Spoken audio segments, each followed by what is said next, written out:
Bismillahirrahmanirrahim. Assalamualaikum warahmatullahi wabarakatuh. Waalaikumsalam Waalaikumsalam warahmatullahi warahmatullahi wabarakatuh. wabarakatuh, Ibu. Nah, puji syukur kita panjatkan kehadirat Allah Subhanahu wa taala atas berkat rahmat dan hidayahnya lah kita masih bisa berkumpul di Google Meet ini untuk melanjutkan proses belajar dan pembelajaran kita. Nah, walaupun kita hanya sebatas daring karena memang ada suatu masalah sehingga kita tidak bisa bertemu secara luring. Dan tak lupa pula kita panjatkan salawat serta salam kepada baginda Nabi besar kita, Nabi Muhammad SAW, Nabi yang telah membawa kita dari alam kegelapan menuju alam ke yang terang benderanya seperti kita rasakan pada pagi hari ini. Nah, sebelum kita melanjutkan ke materi selanjutnya, alangkah lebih baiknya kalau kita bersama-sama berdoa, karena sesuatu yang baik harus diawali dengan doa. Karena supaya pembelajaran kita pada pagi hari ini dapat bermanfaat bagi dunia dan akhirat. Baiklah, kita melakukan doa terlebih dahulu sesuai dengan keyakinan masing-masing. Doa dimulai.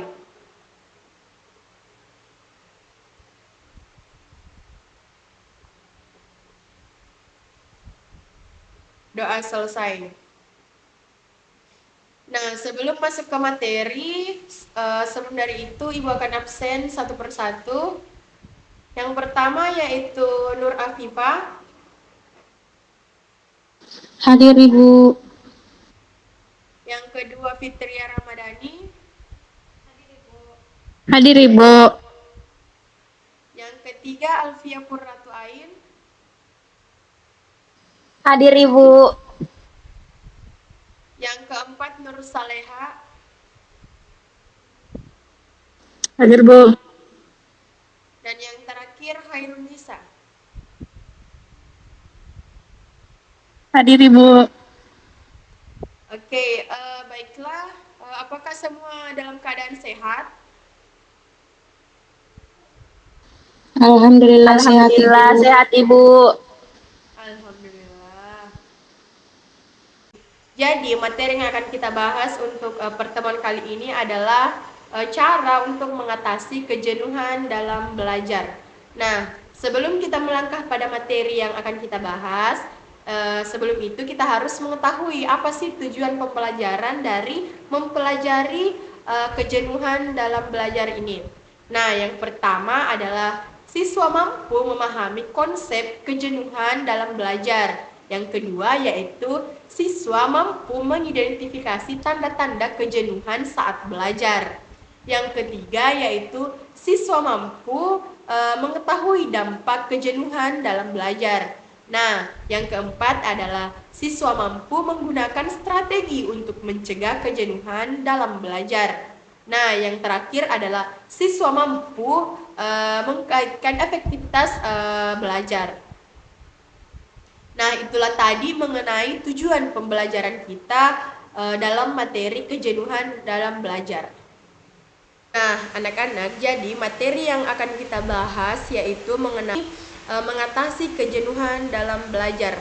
Nah, sebelum kita melangkah pada tanda-tanda dan cara untuk mengatasi kejenuhan dalam belajar, tentunya kita perlu mengetahui apa itu kejenuhan dalam belajar.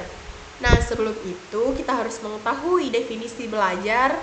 Nah, definisi belajar secara psikologi itu sendiri adalah proses perubahan, yaitu perubahan dalam tingkah laku sebagai hasil dari interaksi dengan lingkungannya dalam memenuhi kebutuhan hidupnya. Nah, menurut Pidarta, belajar adalah perubahan tingkah laku yang relatif permanen sebagai hasil pengalaman dan biasa melaksanakannya pada pengetahuan lain serta mampu mengkomunikasikan kepada orang lain. Nah, belajar merupakan suatu proses di mana individu memperoleh pengetahuan, keterampilan, pemahaman, atau pengalaman baru melalui interaksi dengan lingkungan atau melalui pengajaran. Nah, itulah tadi mengenai definisi belajar. Yang selanjutnya adalah definisi kejenuhan. Nah, kejenuhan secara harfiah menurut Syuhayadi memiliki arti padat atau penuh sehingga tidak mampu lagi memuat apapun. Nah, kejenuhan dalam belajar adalah rentang waktu yang digunakan untuk belajar akan tetapi tidak mendatangkan hasil. Nah, melangkah pada definisi kejenuhan dalam belajar, menurut beberapa ahli menyatakan bahwa kejenuhan belajar adalah suatu keadaan di mana kelelahan fisik, mental, sikap, dan emosi individu atau pekerjaan karena keterlibatan yang insentif dengan pekerjaan dalam jangka waktu yang panjang. Nah, kejenuhan dalam belajar adalah ketika individu mengalami kelelahan yang melibatkan aspek fisik, emosi, dan mental akibat dari beberapa gangguan. Nah, tentunya adik-adik sudah mengetahui bahwa kita seringkali merasakan kejenuhan dalam belajar atau rasa bosan, rasa malas, ataupun rasa tidak ingin belajar karena sesuatu hal, entah itu dari faktor lingkungan maupun dari faktor pengajar atau pendidiknya itu sendiri. Nah, yang selanjutnya adalah tanda-tanda kejenuhan dalam belajar. Ada beberapa tanda-tanda dalam kejenuhan saat belajar. Menurut Madum 2021, dalam proses pembelajaran, para peserta didik ketika sudah merasakan kejenuhan akan melakukan hal-hal negatif yang mengganggu jalannya proses pembelajaran. Hal-hal berikut yang dilakukan saat peserta didik merasa jenuh. Yang pertama adalah telat masuk kelas setelah istirahat. Ketika mata pelajaran dilaksanakan pada jam pelajaran ketiga atau keempat, maka pembelajaran akan dimulai setelah jam istirahat selesai. Terkadang sering di antara peserta didik yang mengulur-ngulur waktu untuk ke kelas dengan berbagai alasan. Tentunya adik-adik pernah melakukan hal tersebut. Misalnya itu ketika adik-adik ini sedang di luar kelas, setelah itu sengaja untuk telat masuk padahal jam istirahatnya itu sudah selesai. Itu adalah tanda-tanda dari kejenuhan Anda saat belajar. Nah, yang kedua yaitu bercerita dengan teman sebangku. Nah, ketika proses pembelajaran dirasa sudah menjenuhkan seiring ditemui atau satu barisan yang ada di meja belakang itu seringkali bercerita dengan teman sebangkunya. Tentunya adik-adik juga sudah pernah mengalami atau bahkan merasakan ketika Anda sudah tidak minat untuk belajar atau sedang bosan dengan mata pelajaran tersebut, tentunya akan lebih asik untuk adik-adik ini bercerita dengan teman sebangkunya. Nah, itu juga adalah salah satu contoh kejenuhan dalam belajar. Nah, yang ketiga adalah mengganggu teman. Ada beberapa peserta didik yang sudah jenuh sehingga mengganggu teman sekelasnya. Karena kita ketahui bersama bahwa setiap individu mempunyai karakter yang berbeda-beda dalam proses pembelajaran dan akan mengganggu teman sekelasnya sehingga akan terjadi ketidakmaksimalan dalam proses pembelajaran. Nah, tentunya adik-adik juga pernah merasakan diganggu oleh teman sekelasnya atau bahkan menjadi salah satu pelaku dalam mengganggu teman sebangkunya ataupun sekelasnya karena merasa bosan dengan pembelajaran. Nah, itu juga menjadi salah satu contoh tanda-tanda dalam kejenuhan dalam pembelajaran. Nah, yang keempat adalah mencari bahan untuk mainan. Beberapa peserta didik mencari kesibukan untuk mengalihkan pembelajaran dengan cara menggambar dalam buku mata pelajaran. Terkadang ada juga yang bermain kertas dan disimpan di dalam tas mereka. Bahkan ada beberapa anak yang membawa mainan dari luar kelasnya untuk digunakannya pada saat proses pembelajaran. Nah, contohnya itu ketika adik-adik sedang jenuh dalam saat belajar itu seringkali ada yang ditemukan beberapa siswa itu membawa mainan masuk ke dalam kelasnya untuk dimainkan supaya mereka itu tidak jenuh dalam kelas. Nah, yang kelima adalah izin keluar atau ke toilet. Nah, semakin lama semakin panas juga terik matahari menjadikan proses pembelajaran kurang efektif serta membuat sebagian peserta didik merasa jenuh dan berusaha menghilangkan rasa kejenuhannya tersebut dengan cara izin keluar atau ke toilet. Nah, terkadang ketika kita itu masih dalam proses pembelajaran, lantas kita itu tidak menyukai mata pelajaran tersebut atau kita sudah merasa jenuh, tentunya itu biasanya kita mencari alasan untuk keluar kelas. Dan alasan yang tepat itu adalah biasanya yang digunakan siswa itu rata-rata izin ke toilet. Nah, sebenarnya itu adalah salah satu tanda-tanda kejenuhan saat belajar. Nah, yang selanjutnya adalah menaruh kepala di atas meja. Nah, ada beberapa siswa untuk menghilangkan rasa lelah peserta didik, mereka akan bermalas-malasan dengan cara menaruh kepala mereka di atas meja. Sesekali mereka akan mendengarkan materi yang disampaikan oleh guru, akan tetapi dengan cara bermalas-malasan atau menaruh kepala di atas meja dan melamun.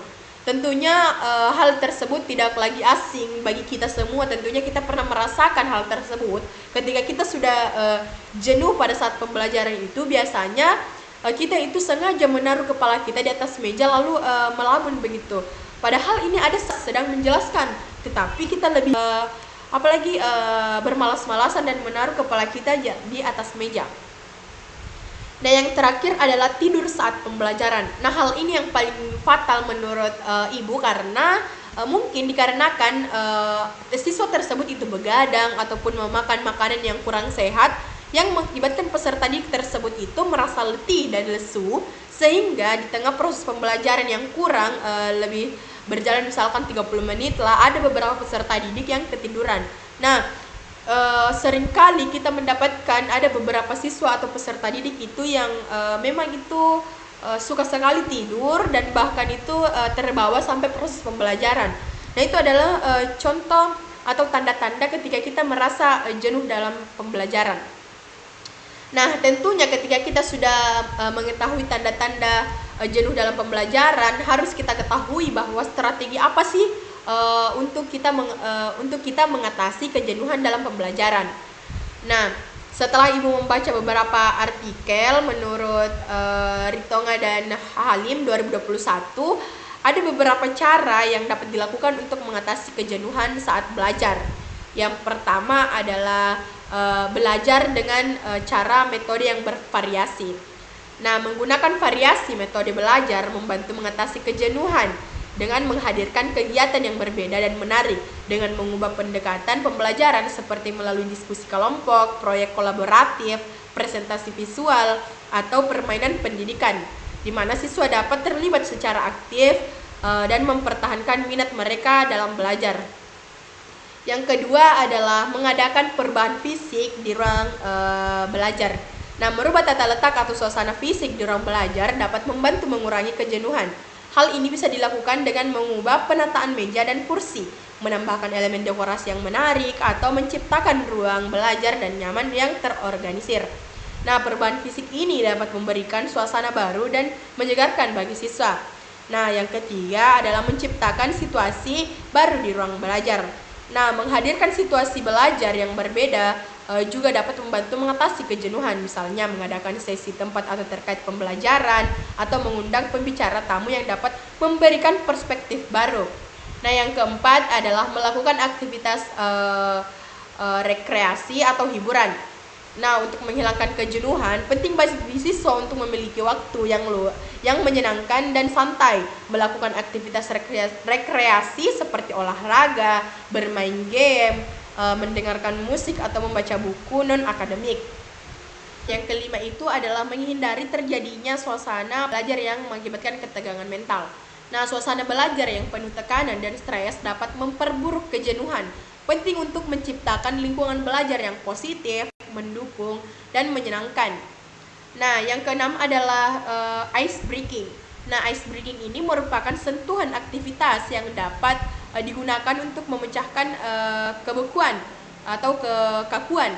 Nah, penerapan ice breaking dalam pembelajaran memungkinkan peserta kembali pada kondisi yang bersemangat dan memiliki motivasi belajar yang lebih baik. Permainan ice breaking ini sangat baik diterapkan dalam pembelajaran karena akan menghilangkan kebosanan atau kejemuan, kecemasan, serta keletihan peserta didik. Nah, tentunya adik-adik pernah mengalami ketika Anda sudah mulai jenuh, guru Anda akan melakukan ice breaking, di mana Anda akan diberikan semacam games atau permainan untuk mengacu adik-adik ini supaya tidak jenuh dalam pembelajaran. Nah, itulah tadi mengenai definisi kejenuhan dalam belajar, tanda-tanda kejenuhan dalam belajar, dan cara untuk mengatasi kejenuhan dalam pembelajaran. Jadi, yang selanjutnya adalah apakah adik-adik ini ada yang bisa menyimpulkan mengenai materi yang sudah tadi Ibu jelaskan?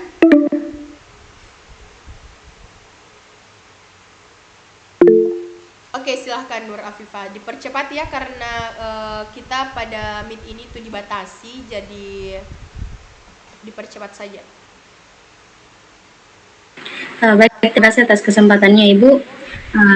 Jadi mengenai tadi apa yang dijelaskan oleh Ibu tentang materi mengatasi kejenuhan belajar, yang dapat saya tangkap itu kejenuhan dalam belajar itu merujuk pada kelelahan fisik, mental, emosi yang dialami siswa akibat keterlibatan yang intensif dalam proses pembelajaran dalam jangka waktu yang panjang. Nah, adapun tanda-tanda kejenuhan saat belajar itu seperti telat masuk kelas setelah istirahat, bercerita dengan teman sebangku, mengganggu teman, mencari bahan untuk mainan, izin keluar atau ke toilet, menaruh kepala di atas meja, dan tidur saat pembelajaran. Nah, adapun saya juga mendengar tadi strategi untuk mengatasi kejenuhan dalam belajar. Nah, ada beberapa strategi yang dapat saya tangkap tadi, yaitu yang pertama menggunakan variasi metode belajar. Yang kedua mengadakan perubahan fisik di ruang belajar. Kemudian menciptakan situasi baru dalam belajar, melakukan aktivitas rekreasi dan hiburan, menghindari suasana belajar yang menimbulkan ketegangan mental, serta menerapkan ice breaking pada sebagai penghilang kejenuhan dan pemecahan kebekuan suasana. Mungkin itu saja Bu yang dapat saya tangkap dari pembelajaran yang Ibu diajarkan tadi. Terima kasih Ibu. Oke, baik sekali. Terima kasih kepada Nur Afifah yang telah menyimpulkan mengenai materi pada pertemuan kita pada pagi hari ini. Nah, jadi untuk adik-adik ini ketika ada yang sudah merasa ada tanda-tanda kejenuhan dalam belajar itu, silahkan diatasi dengan cara sebaik-baiknya agar bisa memaksimalkan proses pembelajaran supaya materi yang guru atau pendidik ini jelaskan bisa masuk dan bisa bermanfaat. Jadi adik-adik, karena kita sekarang dibatasi oleh waktu, jadi kalau misalkan adik-adik ini ada yang masih kurang dipahami atau ada yang ingin ditanyakan, bisa langsung chat pribadi Ibu atau bertanya pada grup WA saja ya. Baik Ibu. Oke, baiklah, mungkin sekian dulu untuk pertemuan kita pada pagi hari ini dan akan kita lanjut pada pertemuan berikutnya. Dan sebelum kita mengakhiri pada pertemuan pagi hari ini, alangkah lebih baiknya kita berdoa bersama-sama karena kita kan tadi mengawalinya dengan berdoa. Kemudian kita akan menutupnya dengan berdoa pula supaya materi yang tadi Ibu jelaskan bisa bermanfaat bagi kalian semua, baik di dunia maupun di akhirat. Baiklah, doa dimulai.